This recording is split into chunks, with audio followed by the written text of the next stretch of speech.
আসসালামু আলাইকুম প্রিয় দর্শকবৃন্দ।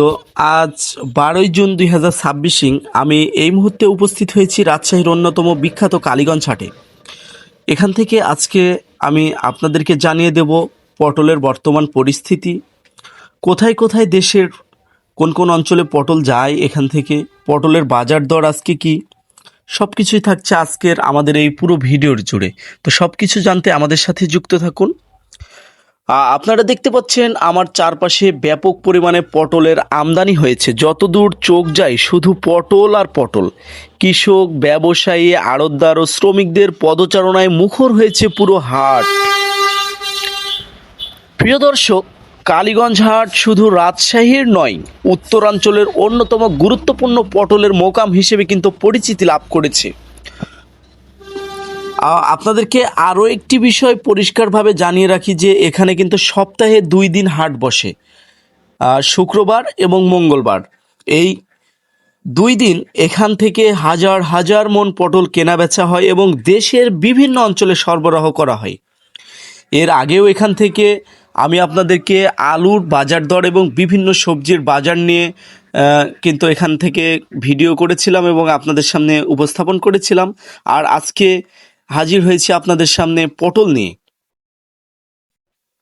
আপনারা হয়তো জানেন না, এই হাট থেকে শুধু রাজশাহী বা চাঁপাইনবাবগঞ্জেই নয়, ঢাকা, কাউরান বাজার, শ্যামবাজার, বগুড়া, সিলেট, বরিশাল সহ দেশের বিভিন্ন জেলায় কিন্তু ট্রাক ভর্তি করে পটল পাঠানো হয়। এক কথায় বলতে গেলে এই হাট দেশের সবজি সরবরাহ ব্যবস্থার একটি গুরুত্বপূর্ণ প্রাণকেন্দ্র হিসেবে পরিচিতি লাভ করেছে। তবে আজকের বাজারের চিত্র একটু ভিন্ন। পটলের আমদানি অনেক বেশি, তাই বাজার আগের তুলনায় কিছুটা নিম্নমুখী।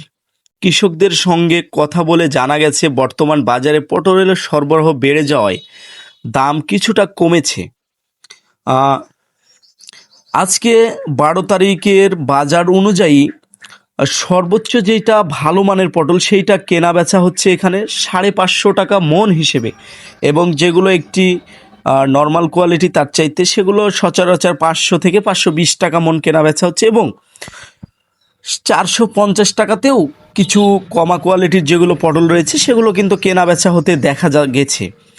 তবে বাজার কম হলেও কৃষকদের ভিড় কিন্তু কম নয়, কারণ পটল একটি নষ্ট হওয়ার মতো সবজি, দীর্ঘদিন সংরক্ষণ করা যায় না। তাই কৃষকরা বাজার যেমনই হোক পটল নিয়ে হাটে আসছেন এবং বিক্রি করছেন। আপনারা দেখতে পাচ্ছেন একদিকে কৃষকরা পটল নিয়ে আসছেন, অন্যদিকে ব্যবসায়ীরা বাছাই করছেন।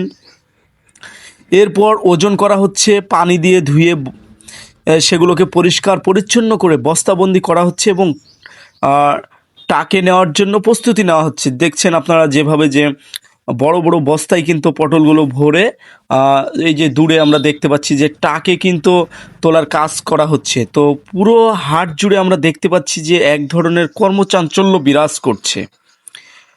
প্রিয় দর্শক, একটি বিষয় লক্ষ্য করার মতো, পটলের দাম কম হলেও বাজারে ক্রেতার উপস্থিতি ভালো রয়েছে। বিভিন্ন জেলা থেকে আসা পাইকাররা পটল কিনছেন এবং তাদের নিজ নিজ এলাকায় পাঠাচ্ছেন, ফলে বাজারে লেনদেন ভালোই হচ্ছে। আপনারা দেখতে পাচ্ছেন যে এখান থেকে পটল তুলে শ্রমিকরা বা যারা লেবার রয়েছেন তারা কিন্তু বস্তাবন্দি করা হয়েছে পটল। সেই বস্তাগুলো কিন্তু ট্রাকে কিন্তু তোলা হচ্ছে এবং এখান থেকে ট্রাকে তোলার পরে এই যে আপনারা দেখতে পাচ্ছেন এই পটলগুলো ট্রাকে লোড করা হচ্ছে। এগুলো কিন্তু দেশের বিভিন্ন অঞ্চলে চলে যাবে। সর্বশেষ একটি কথা আপনাদেরকে বলবো যে দাম যদিও কম, কৃষকদের একটাই প্রত্যাশা যে আগামী কয়েকদিন যদি আমদানি কিছুটা কমে এবং দেশের বিভিন্ন অঞ্চলের চাহিদা বৃদ্ধি পায়, তাহলে পটলের বাজারে আবারও ইতিবাচক পরিবর্তন আসতে পারে। সব মিলিয়ে আজকের কালীগঞ্জ হাটে পটলের ব্যাপক আমদানি লক্ষ্য করা যাচ্ছে। ক্রেতা বিক্রেতার উপস্থিতি এবং দেশের বিভিন্ন অঞ্চলের সরবরাহের ব্যস্ততা চোখে পড়ার মতো। বাজার কিছুটা কম হলেও বেচাকেনা অব্যাহত রয়েছে। তো যেমনটা আপনারা দেখতে পাচ্ছেন যে এখানে ব্যাপক পরিমাণে পটলের কিন্তু আমদানি রয়েছে। পটলগুলো কিন্তু বড় বড় বস্তায়, এবং এখানে কিন্তু খুব ভালো কোয়ালিটির পটল হয়। রাজশাহীর মধ্যে তানোর কিন্তু পটল উৎপাদনের জন্য খুব বিখ্যাত একটি জায়গা। তো আপনার এলাকায় আজ পটলের বাজার কত, আর বর্তমান বাজারে কৃষক লাভে আছেন বলে আপনি মনে করেন নাকি লোকসানে? আপনার মূল্যবান মতামত অবশ্যই কমেন্টে আমাদেরকে জানাবেন। ভিডিওটি ভালো লাগলে লাইক কমেন্ট করবেন। ধন্যবাদ।